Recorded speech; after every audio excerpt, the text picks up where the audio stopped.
بے فکر و خبر اب کے ذرا دیکھ ادھر بھی، دیتا ہے تجھے ساری خبر فکر و خبر بھی۔ بسم اللہ الرحمن الرحیم، نحمدک یا رب العالمین، والصلاة والسلام علی النبی الصادق الامین، وعلى آلہ واصحابہ الذین نجوم الہدایۃ والیقین۔ رب اشرح لی صدری ویسر لی امری واحلل عقدۃ من لسانی یفقہوا قولی۔ رب اشرح لي صدري ويسر لي امري واحلل عقدة من لساني يفقهوا قولي۔ رب اشرح لي صدري ويسر لي امري واحلل عقدة من لساني يفقهوا قولي۔ اما بعد فاعوذ بالله من الشيطان الرجيم، بسم الله الرحمن الرحيم۔ وما ارسلنا من رسول الا ليطاع باذن الله ولو أنهم إذ ظلموا أنفسهم جاءوك فاستغفروا الله واستغفر لهم الرسول لوجدوا الله توابا رحيما۔ فلا وربك لا يؤمنون حتى يحكموك فيما شجر بينهم ثم لا يجدوا في أنفسهم حرجا مما قضيت ويسلموا تسليما۔ صدق الله العلي العظيم۔ حضرت صدر محترم، حضرات علماء کرام، طلباء عزیز، معزز اور محترم حاضرین جلسہ،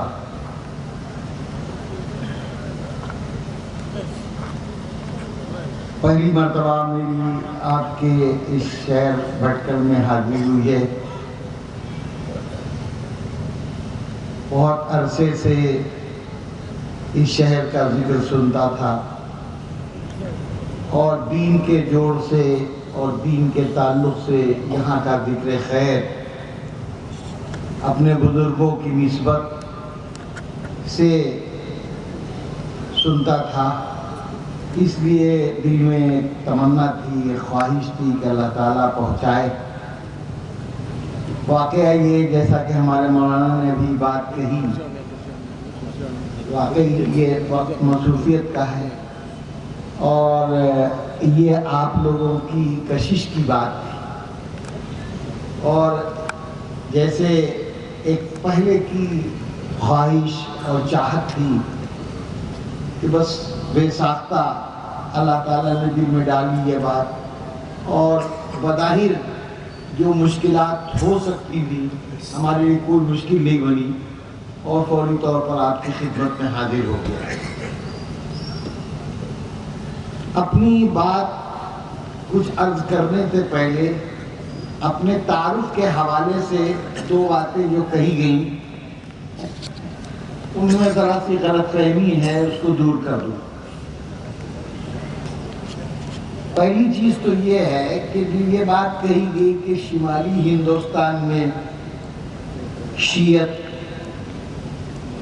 کے اثرات تھے، اس لیے وہاں یہ تحریک، اور حضرت امام اہل سنت رحمۃ اللہ تعالیٰ علیہ، یہ اصل میں ناواقفیت کی بات، جنوب سے شروع ہوا قصہ،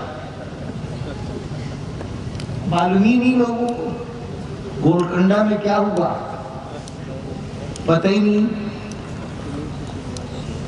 کام تو جنوب اور شمال کی بات نہیں، میں تو عرض کرتا ہوں ردائے لالو گل پردے مہو انجم، ردائے لالو گل پردے مہو انجم، جہاں جہاں یہ چھپے ہیں عجیب عالم، کوئی قصہ نہیں ہے سب۔ اور یہ حضرت امام اہل سنت رحمۃ اللہ تعالیٰ علیہ، دار صاحب رحمۃ اللہ علیہ کی ذاتی تحریک تھوڑی۔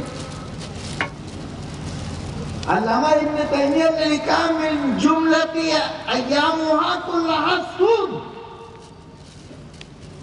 علامہ ابن تیمیہ کہہ رہے ہیں، کون ان کا انکار کرے گا؟ علامہ ابن تیمیہ نے ایک عجیب و غریب بات لکھی کہ اگر تم یہودیوں سے پوچھو کہ تمہاری جماعت کے افضل ترین لوگ کون ہیں؟ تو کہیں گے اصحاب موسیٰ۔ نصرانیوں سے، مسیحیوں سے پوچھو کہ تمہارے سب سے بہترین لوگ کون ہیں تمہاری جماعت میں؟ تو کہیں گے اصحاب عیسیٰ۔ اور ان بدماشوں سے پوچھو کہ تمہارے یہاں سب سے بدترین لوگ کون ہیں؟ تو کہیں گے اصحاب محمد۔ یہ کوئی ایسی چیز ہے کہ میرا تیرا، یہ سب اچھا نہیں لگتا ہم کو، صاف بات، یہ سب کی بات ہے۔ اور یہ ہمارے لوگ بیٹھے ہوئے اس لیے، اگر آج یہ مولانا بلال صاحب ہمارے سامنے نہ ہوتے، اگر آج یہ مولانا صہیب ہمارے سامنے نہ ہوتے، اور یہ سب لوگ نہ ہوتے، مولانا فخر الدین صاحب وغیرہ لکھنؤ، اور چونکہ ندوے سے بھٹکل کا بہت مضبوط رشتہ ہے، اور یہ بتائیں گے، مولانا بلال صاحب بتائیں گے کہ حضرت مولانا رحمت اللہ تعالیٰ علیہ کا اس مشن سے کیا تعلق تھا، حضرت امام اہل سنت سے ان کا کیا رشتہ ہے۔ یعنی خاندانی رابطوں کی بات نہیں کر رہا ہوں، الحمدللہ خاندانی بھی رشتے ہیں، لیکن یہ کہ روحانی تعلق کیا تھا اور کیا پہچانا۔ تو بھائی بات اصل میں یہ ہے کہ ایک تو یہ سمجھ لینا چاہیے، میں ظاہر ہے کہ اس جلسے کا وہ موضوع نہیں ہے، لیکن اس کو جو ڈھکیل دیا گیا شمالی ہند کی طرف، تو آپ اپنا آخر ہم کو کیوں دے رہے ہیں بھائی؟ ہم نے تو آپ کی غلاظت کو صاف کرنے کی کوشش کی تھی، آپ تو ایسا دامن جھاڑ کے کھڑے ہو گئے جیسے ہمارے یہاں کی چیز نہیں ہے، ایسا کچھ نہیں ہے۔ ہاں یہ ایک الگ بات ہے کہ لکھنؤ اس کا مرکز ہے، تو لکھنؤ کے تعلق سے میں آپ سب حضرات کو دعوت دیتا ہوں کہ پے تکمیل آرزو آؤ، پے تکمیل آرزو آؤ، لے کے احساس جستجو آؤ۔ میں بتاؤں گا لکھنؤ کیا ہے، تم جو ایک بار لکھنؤ آؤ۔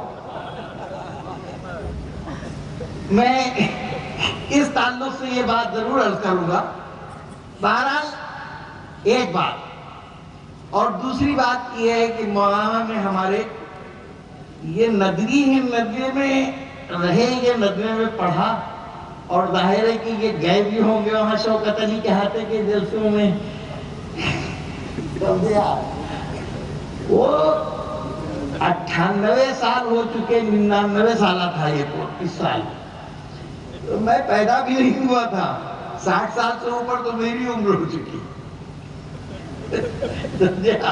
تو آج وہ جلسے الحمدللہ، اور میں بات یہ کہتا ہوں کہ پورے ملک میں، ہمارے ملک میں اور بیرون ملک بھی، جہاں تک میری جانکاری، پوری دنیا میں اتنے طویل المیعاد، اتنے قدیم جلسے کوئی نہیں۔ یکم محرم سے 10 روزہ نہیں، 15 روزہ، 1 محرم سے 15 محرم تک مسلسل، اور 100 سال۔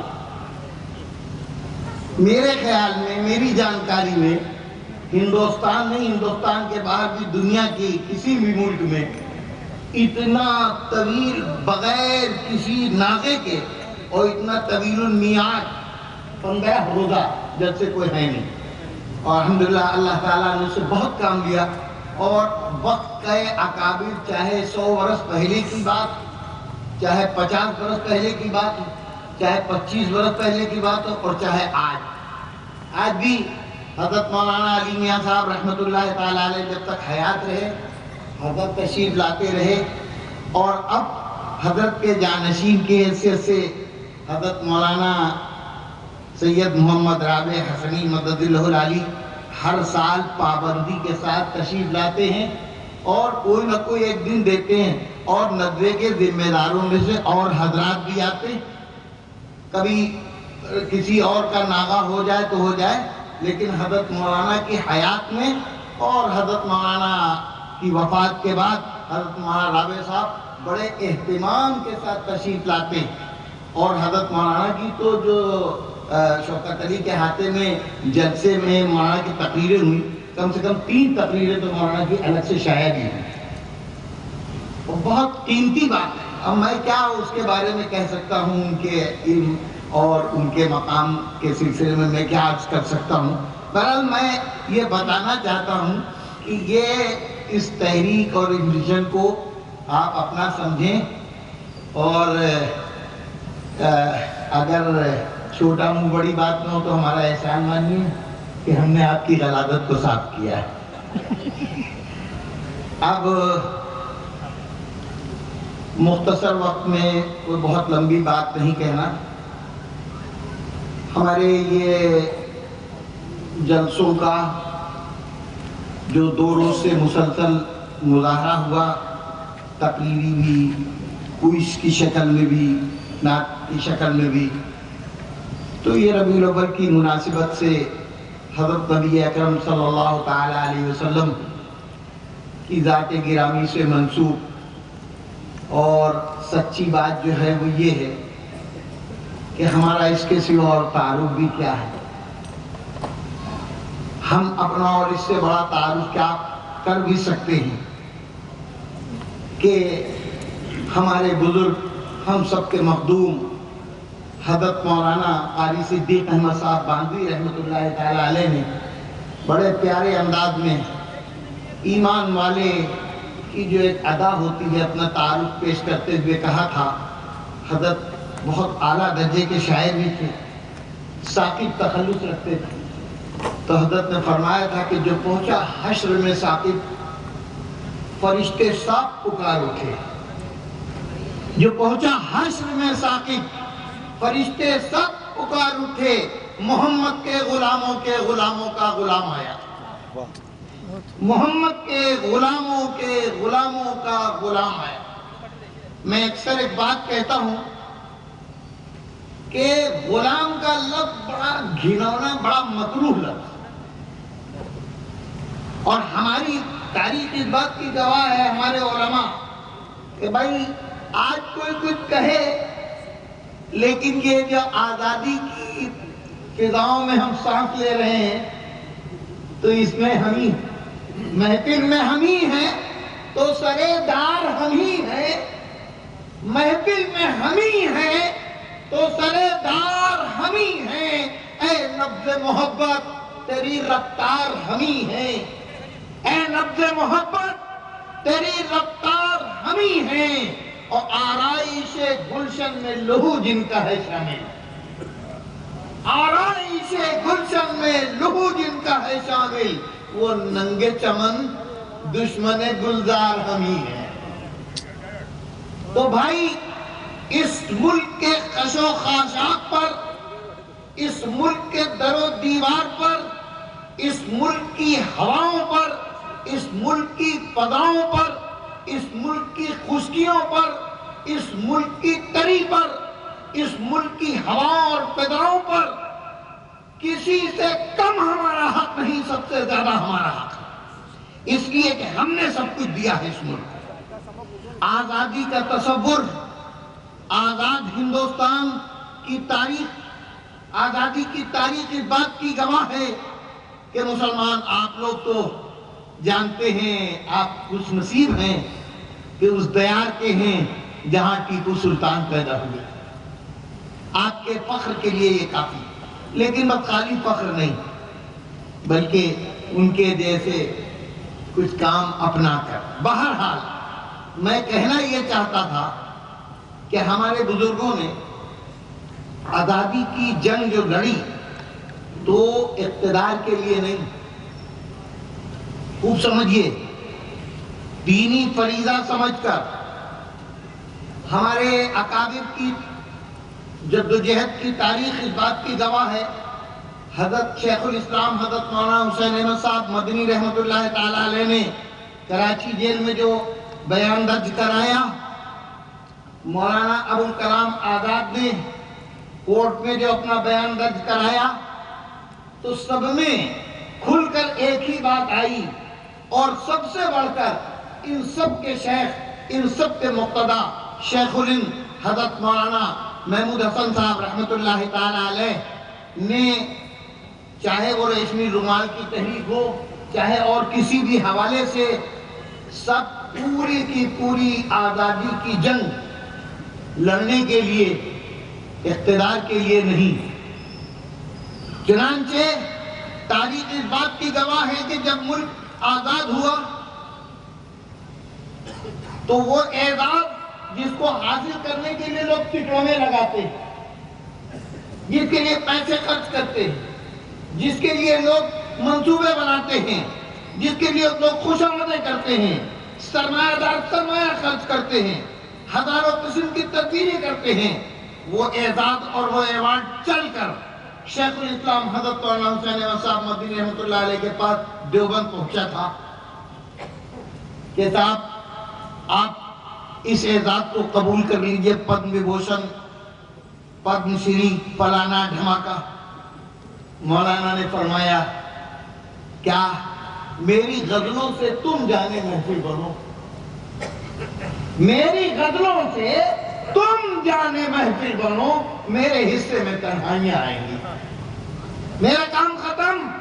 ہم نے اقتدار کے لیے، اعزاز کے لیے جنگ آزادی میں حصہ نہیں لیا تھا، بلکہ ہم نے مذہبی فریضہ سمجھ کر اس جنگ میں حصہ لیا تھا۔ ملک آزاد ہو گیا، اب اقتدار کے مزے تم لوٹو، ہمیں نہیں چاہیے اقتدار۔ یہ تو پھر کیوں لڑی جنگ؟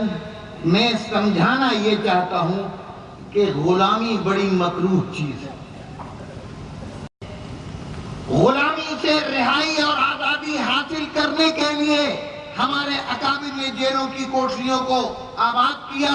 52,000 علماء کرام نے اس ملک کی سرزمین کے لیے اپنے خون کی قربانی دی، لالہ کیا۔ لاکھوں مسلمانوں نے اس ملک کی سرزمین کو لالہ کیا، اس ملک کو غلامی کی زنجیریں توڑا کر آزاد کرانے کے لیے۔ ایک تاریخ، غلامی ہے ہی ایسی مکروہ چیز، چھوڑیے اس کو۔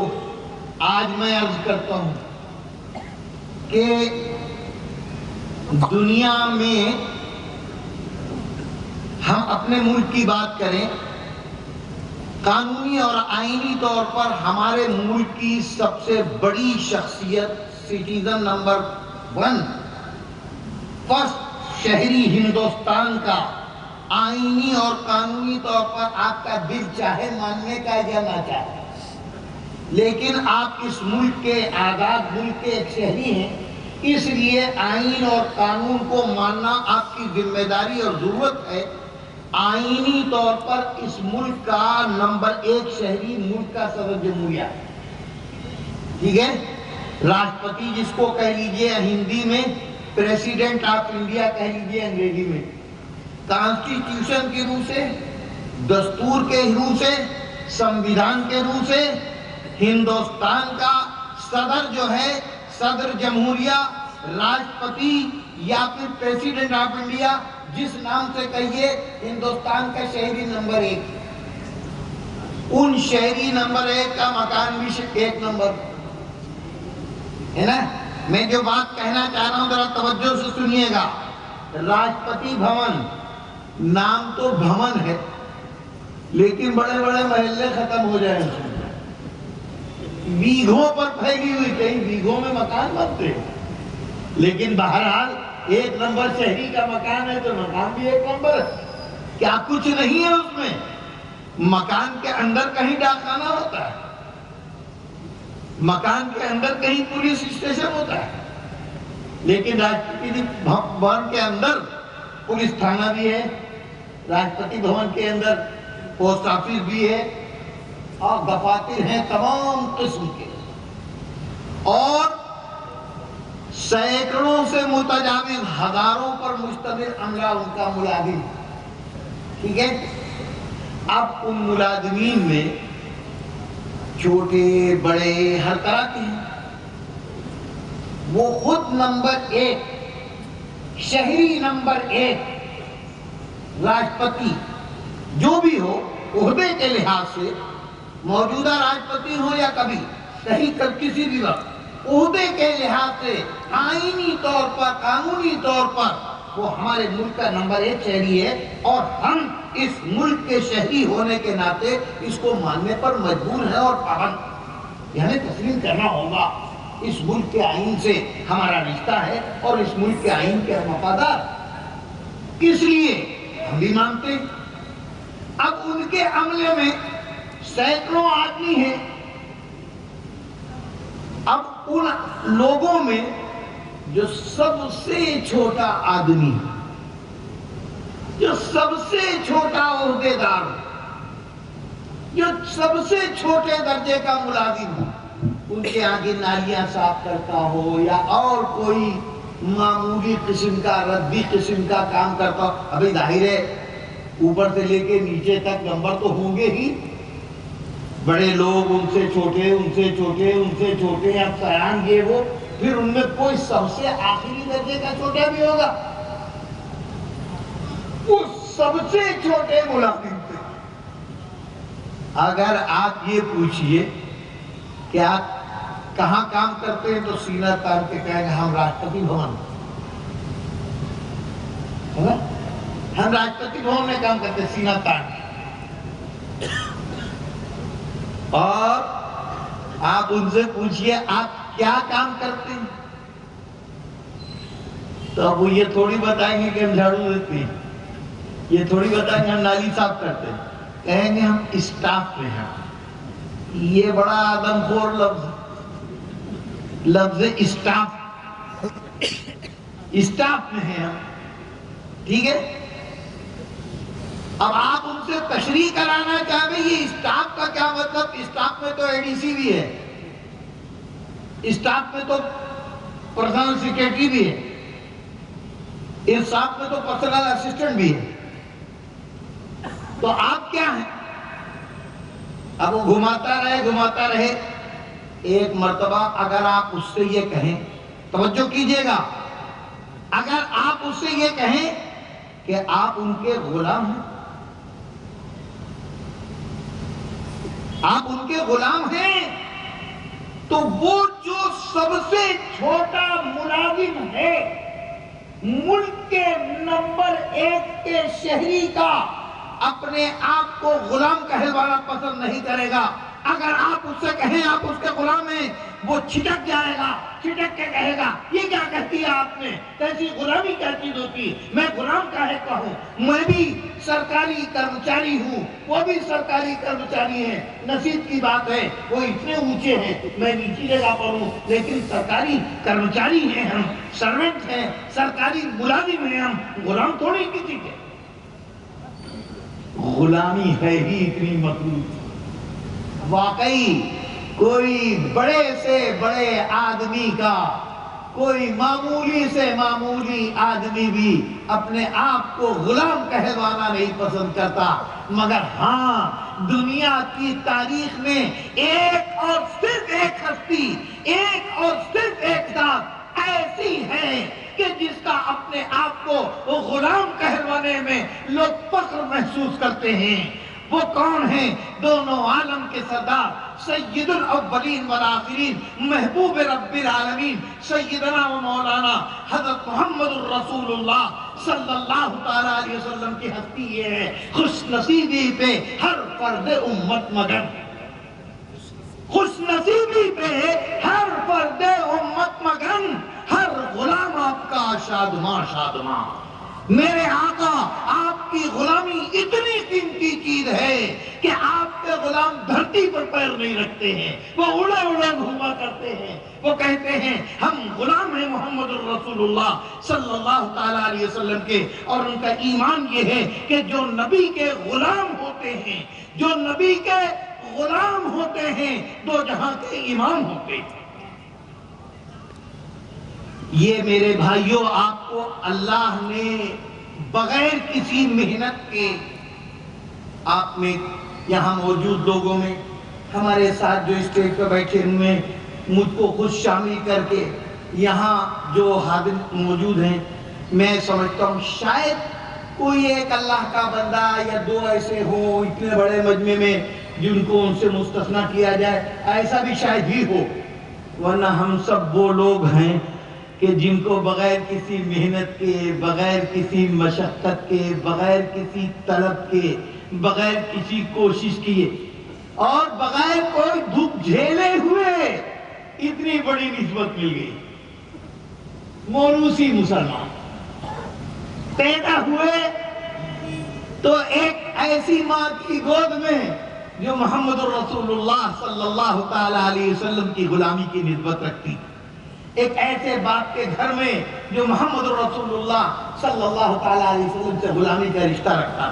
لیکن میرے بھائیوں، سچائی یہ ہے کہ انسانی فطرت یہ ہے کہ آدمی کو جب کوئی چیز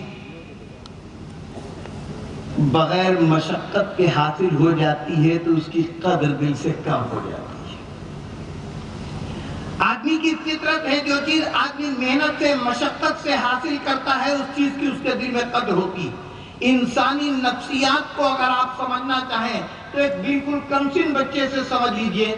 آپ کے گھر میں آپ کا بچہ، آپ کا بیٹا، آپ کا پوتا، آپ کا نواسا، 1.5 سال 2 سال کی عمر کا بچہ بچی، آپ اس کے لیے بازار سے گھر جا رہے ہیں.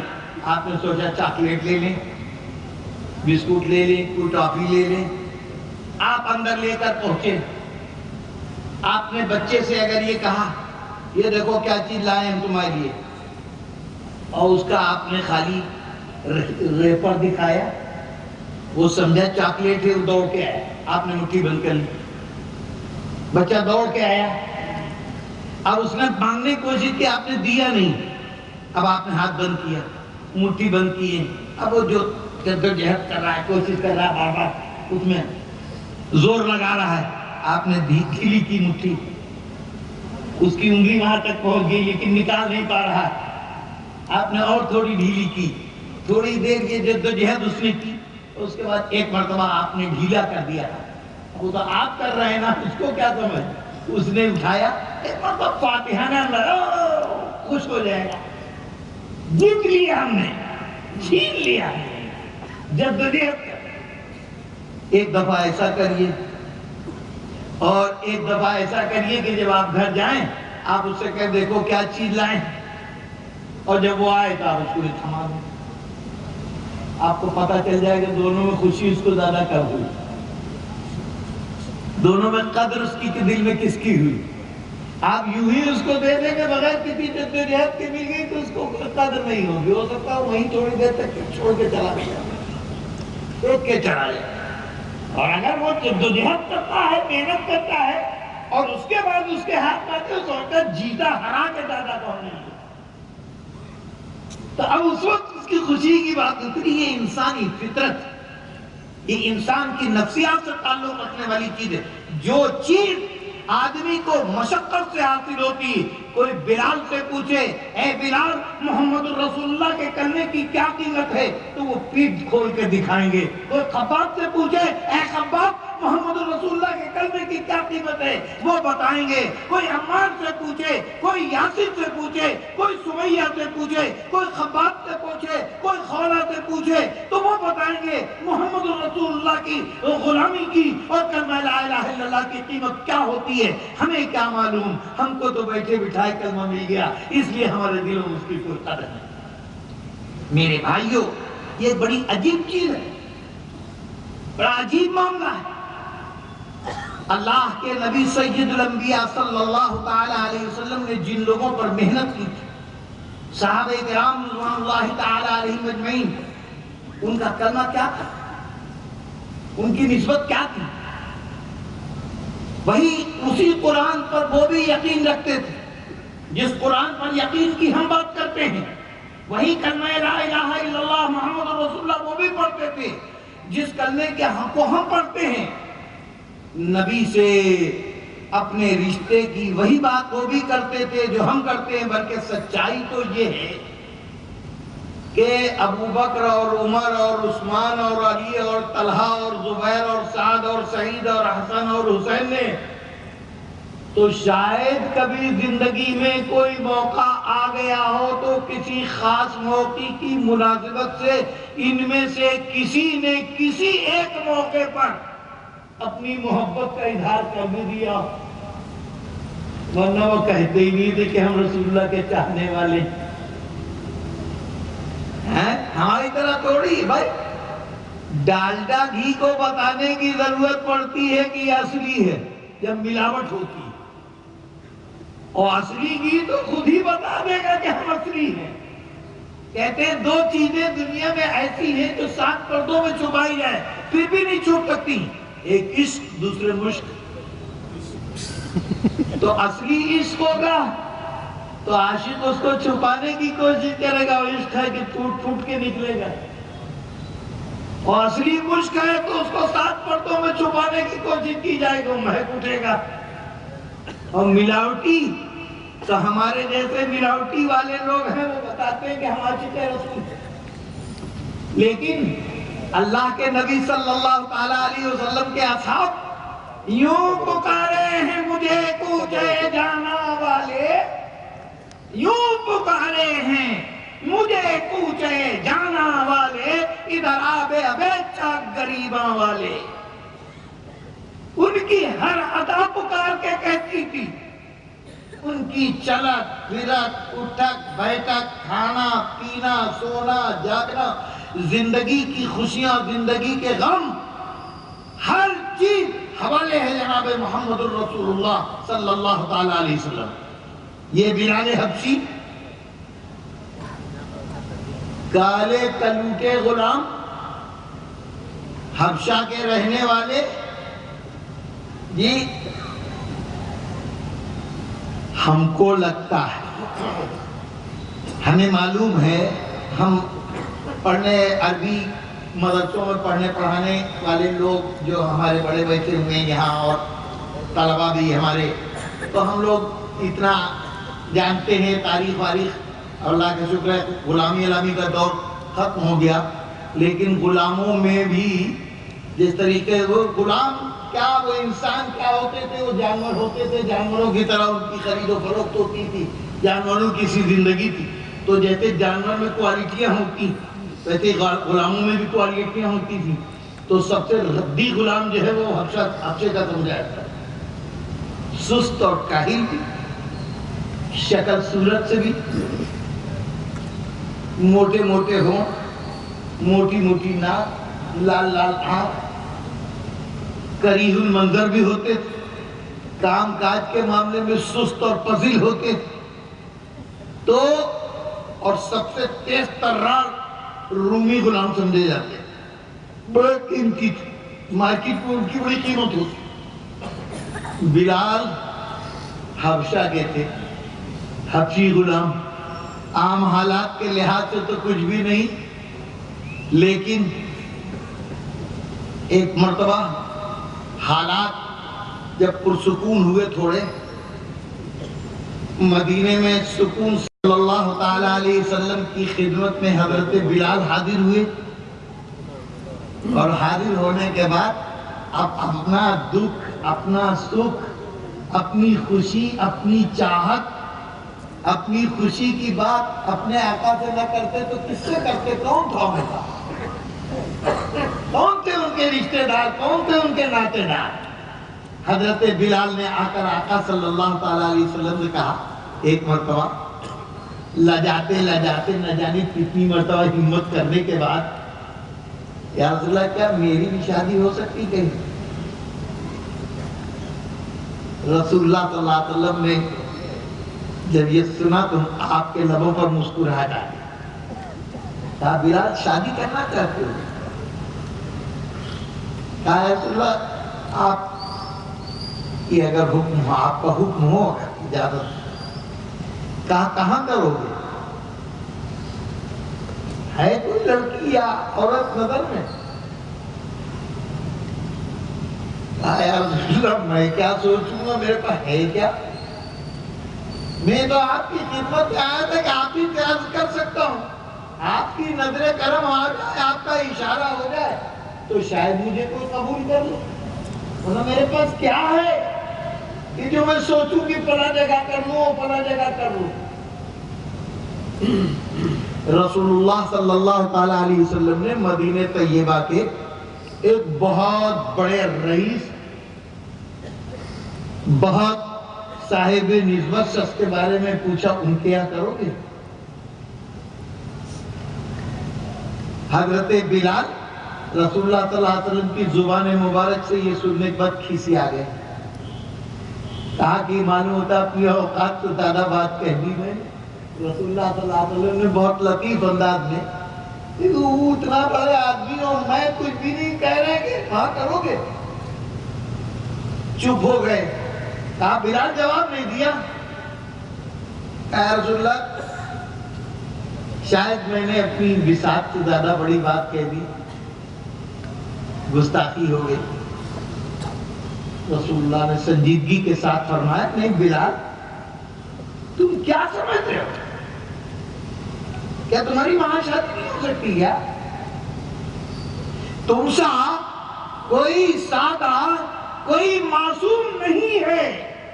تم سا کوئی سادہ، کوئی معصوم نہیں ہے. کیا چیز ہو تم کو یہ معلوم نہیں؟ اے بلال، تم نے کیسے سمجھا کہ وہاں تمہاری شادی نہیں ہو سکتی؟ اور سنو، اب تو تمہاری وہی شادی ہے. اور اس کے بعد رسول اللہ صلی اللہ تعالیٰ علیہ وسلم نے حضرت بلال سے کہا بس اب زیادہ تاخیر کی ضرورت نہیں، جاؤ.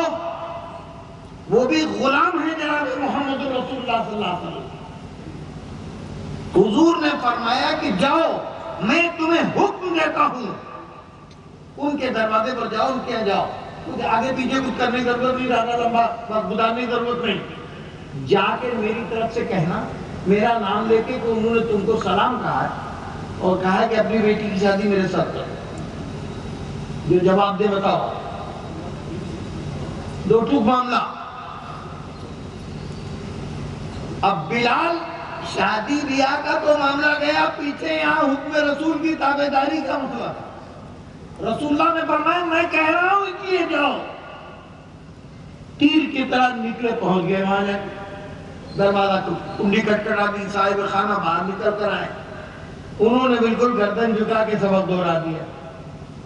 رسول اللہ صلی اللہ علیہ وسلم نے آپ کے پاس بھیجا اور آپ کے پاس سلام کہلوایا کہ میں بلال کے ساتھ اپنی بیٹی کی شادی کروں. اور یہ کہہ کے چپ، وہاں سناٹا. نہ بلال کچھ بول رہے نہ وہ کچھ بول رہے. حضرت بلال رضی اللہ تعالیٰ عنہ کو خیال آیا.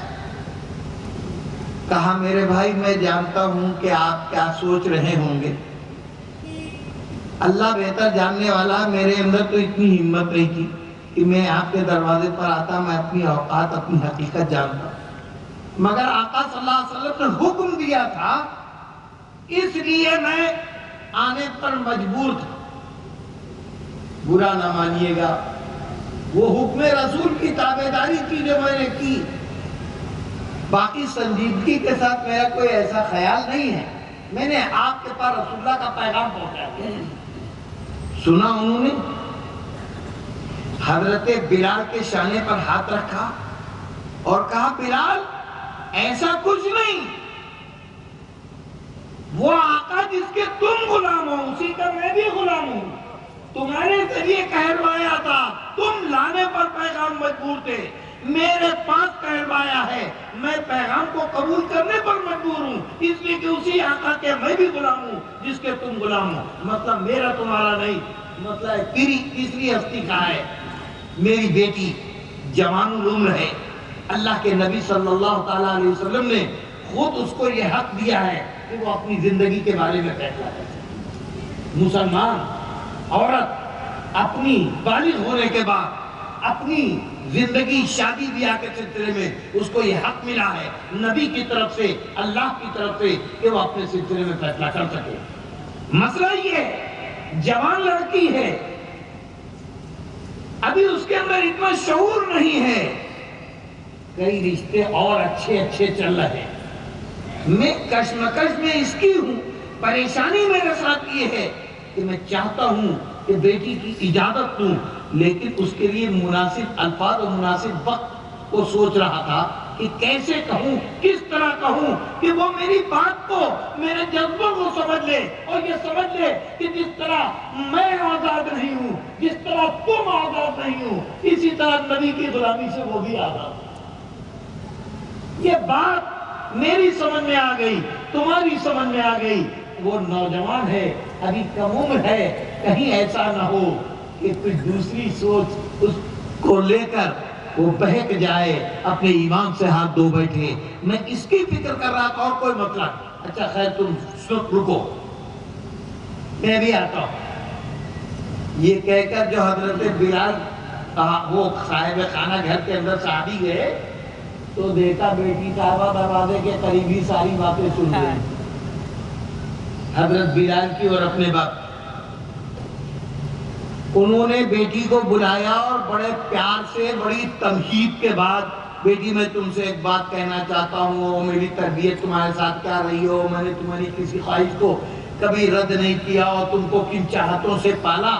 ایک بات میں آج تم سے کہنے جا رہا ہوں اور بہت سوچ سمجھ کے جواب دینا.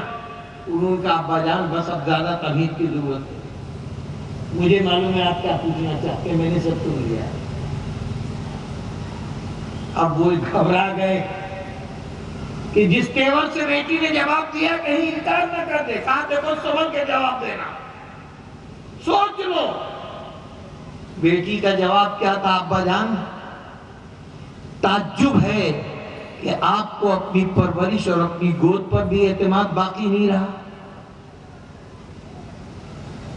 جس نبی کے آپ غلام، جس نبی کے بلال غلام، اس نبی سے ہمارا بھی تو وہی رشتہ ہے جو آپ لوگوں کا ہے. میں کیسے ایسی بدنصیب ہو سکتی ہوں کہ اپنے نبی کی بات کے بعد پھر اور کچھ سوچوں؟ میری جان پر، میرے مال پر، میری عزت پر، میری آبرو پر میرے نبی کا حق ہے. میں ان کا حق پہلے ہے، میرا حق اس کے بعد ہے. ان سے کہہ دیجئے جا کر کے میں راضی ہوں، میں خوش ہوں. کیا ہے یہ؟ بلال کا کالا رنگ، بلال کی موٹے موٹے ہونٹ، بلال کی رنگت. کیسا تھا وہ باپ کہ جس کو نظر نہ آئی؟ کیسی تھی وہ بیٹی کہ جس نے اپنی جان سونپ دی؟ بات کیا ہے؟ جب نگاہوں سے دیکھتے ہیں محمد رسول اللہ کی تو دوسری ہی بات ہوتی ہے. پھر تو وہ یوں سوچتے ہیں کہ بدر اچھا ہے پلک پر نہ ہلال اچھا ہے، بدر اچھا ہے پلک پر نہ ہلال اچھا ہے، چشم بینا ہو تو دونوں سے بلال اچھا ہے. جی یہ نظر کی بات ہے میرے بھائیوں. یہ کون بلال ہے؟ یہ بلال وہی تو ہیں جب امیہ ابن خلف کی غلامی میں ہیں. آقا صلی اللہ تعالی علیہ وسلم نکلے ایک مرتبہ تو دیکھا امیہ ظلم کر رہا ہے، ظلم کے پہاڑ توڑا. جرم کیا؟ محمد کی غلامی کیوں اختیار کر لی. رسول اللہ صلی اللہ تعالی علیہ وسلم ان مظالم کی تاب نہ لا کر واپس آ گئے. چہرہ انور کی رنگت اڑی ہوئی. اصحاب نبی صلی اللہ تعالی علیہ وسلم نبی کے غلام. اللہ اکبر کیا لوگ تھے!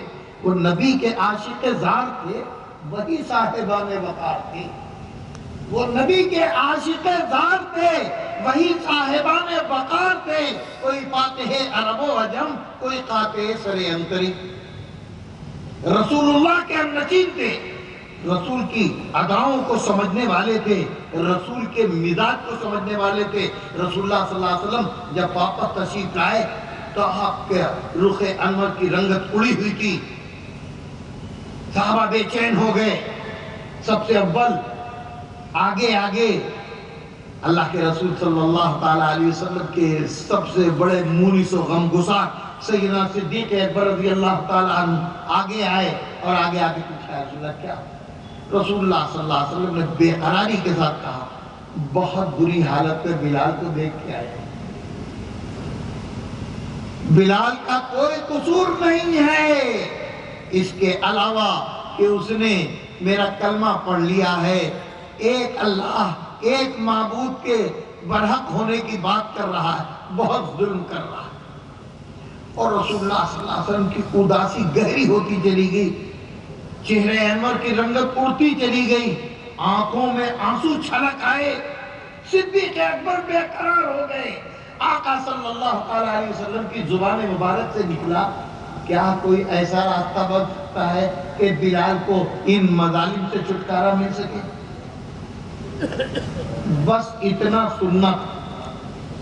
کہ صدیق اکبر پہنچ گئے امیہ ابن خلف کے پاس، جن کے غلام تھے، اور امیہ ابن خلف سے جا کر ابو بکر صدیق کہہ رہے ہیں کہ وہ اپنا حبشی غلام بیچو گے؟ امیہ ابن خلف ایک چنڈا مکہ، وہ سمجھ نہیں رہا تھا کہ یہ اتنے حبشی غلام کو خریدنے آئیں گے، اتنے بڑے تاجر، اتنے بڑے فہیم اور دانا شخص۔ بہرحال بات لمبی ہوئی، میں بات کو سمیٹ کر مختصراً اتنا کہوں، امیہ ابن خلف نے یہ کہا میں بیچوں گا، تم خریدو گے نہیں؟ کہا کیوں؟ کہا نہیں، میری قیمت زیادہ ہے۔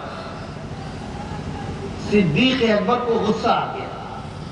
صدیق اکبر بہت بڑے تاجر تھے، اور ایکسپورٹ امپورٹ کا کام تو اس زمانے کے حساب سے کہیے، جب اللہ کے نبی صلی اللہ تعالیٰ علیہ وسلم کا ساتھ دینا شروع کیا اور ایمان لائے ہیں، 40,000 درہم ان کے پاس کیش تھے، اور اس سے زیادہ کا مال تجارت ان کا پھیلا ہوا تھا مارکیٹ کے اندر۔ آج کی زبان میں ارب پتی تاجر کہیے، ایکسپورٹ امپورٹ کا کام کرنے والے وہ تھے ابو بکر صدیق۔ جب امیہ ابن خلف نے اس طرح کہا تو حضرت ابو بکر صدیق کو غصہ آیا، کہا کہ یہ اوقات بھول رہے ہو کیا؟ کس سے بات کر رہے ہو تم؟ ہم لے نہیں پائیں گے۔ وہ اس طرح ایک مرتبہ سہل گیا، کبھی بھی میرا یہ مطلب نہیں ہے کہ آپ خرید نہیں پائیں گے، آپ کا وہاں مال نہیں، بلکہ میں زیادہ قیمت مانگ رہا ہوں۔ بولو کیا مانگتے ہو؟ کہا تو اصل میں حبشی غلام ہے، اس لیے ہم آپ لیں نہ شاید۔ ارے تم بتاؤ تو اپنا دام کیا مانگ رہے ہو؟ بیچو گے؟ کہاں بیچیں گے، مگر کچھ کہیے گا نہیں۔ دیکھیے ایسا ہے کہ آپ کے پاس ایک غلام جو رومی ہے، اور صدیق اکبر جیسا تاجر جن کے پاس درجنوں کی تعداد میں اس وقت بھی حبشی غلام تھے، لیکن ایک تھا رومی، صرف اتنا قیمتی ہوتا تھا رومی غلام۔ کہا جو آپ کا رومی غلام ہے وہ لوں گا، اور 3,000 درہم کیش لوں گا، تب دوں گا۔ بلال اپنے حساب سے وہ تو سمجھا کہ بہت بڑی قیمت مانگ لی، نہ 9 من تیل ہوگا، نہ رادھا ناچیں گی۔ ابو بکر جیسا فہیم اور زیرک اور دانا تاجر بھلا اتنی بڑی قیمت ایک حبشی غلام کی دے گا؟ ہوئے گا نہیں۔ صدیق اکبر نے مسکرا کے کہا بس اسی حوصلے پر کہہ رہے تھے کہ ہم نہیں لے پائیں، اور مانگ لو۔ کیا مانگتے ہو؟ اور بس؟ کہاں بس؟ کہا جاؤ سودا منظور، کوئی کمی بیشی نہیں کرانا۔ اور وہیں کھڑے کھڑے بلوا لیا اس رومی غلام کو، اور حوالے کیا اس کے، 3,000 درہم دیے، بلال کو ساتھ میں لے کے چلے۔ پورے مکے میں کوہرام بچ گیا۔ ابو بکر جیسا فہیم، ابو بکر جیسا دانا، ابو بکر جیسا سمجھدار، اتنا کامیاب تاجر آج امیہ ابن خلف نے ٹھگ لیا، لوٹ لیا۔ ابو بکر لٹ گئے۔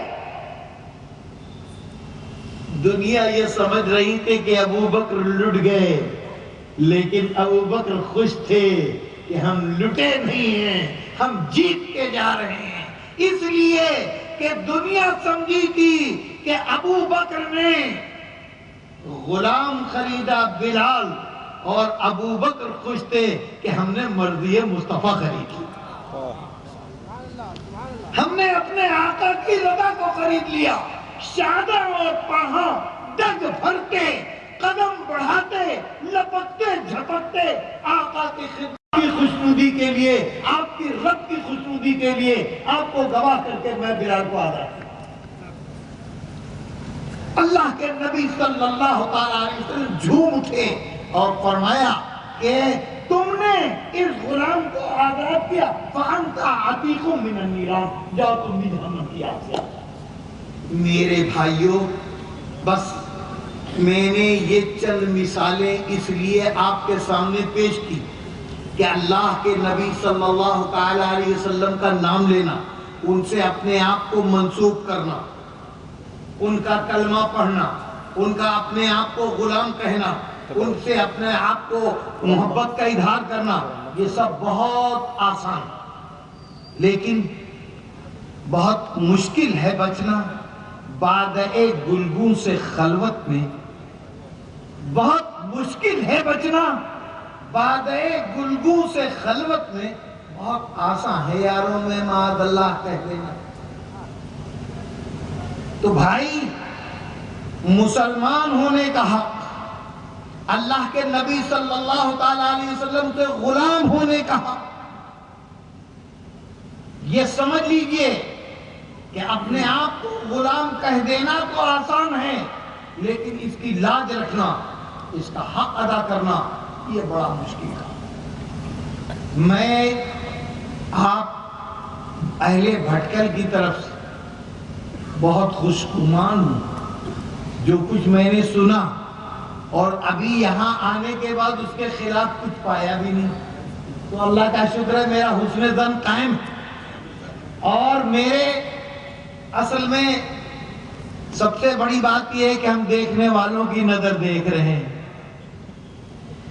تو آپ ہمارے ان بزرگوں اور ہمارے ان اکابر کے منظور نظر اور ان کی توجہات اور ان کے الطاف اور ان کی محبتوں کے محور اور مرکز رہے، کہ جو ہمارے لیے سند کی حیثیت رکھتے، ہمارے آسمان ہیں وہ، کہ جن کی پناہ میں اور ان کی سائے میں ہم اپنے وجود کو برقرار رکھ سکتے ہیں۔ اس لیے آپ لوگ مگر یہ یاد رکھیے کہ جب آپ ایسوں کے منظور نظر اور ایسوں نے آپ پر اعتماد کیا ہے، تو آپ کی ذمہ داریاں بھی دوسروں کے مقابلے میں کہیں زیادہ ہے، یہ سمجھ لیجئے گا۔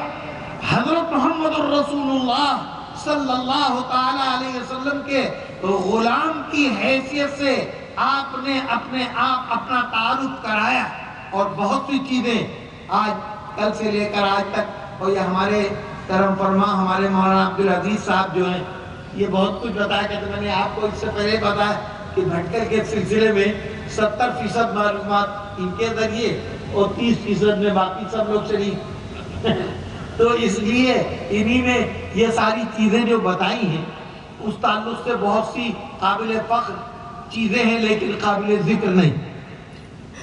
اس لیے آپ لوگوں کی ذمہ داریاں بڑھ کر ہیں، آپ کو اپنے نبی صلی اللہ تعالی علیہ وسلم اور اپنے بڑوں، اور ان بڑوں میں سب سے نمایاں نام حضرت مولانا علی میاں صاحب رحمۃ اللہ تعالی علیہ، اور اب موجودہ وقت میں ان کے جانشین کے حیثیت سے حضرت مولانا محمد رابع حسنی، اور دوسرے بزرگ ہم سب کے مخدوم محی السنہ حضرت مولانا ابرار الحق صاحب رحمۃ اللہ تعالی علیہ، ان بڑوں کے اعتماد کی لاج آپ کو رکھنا۔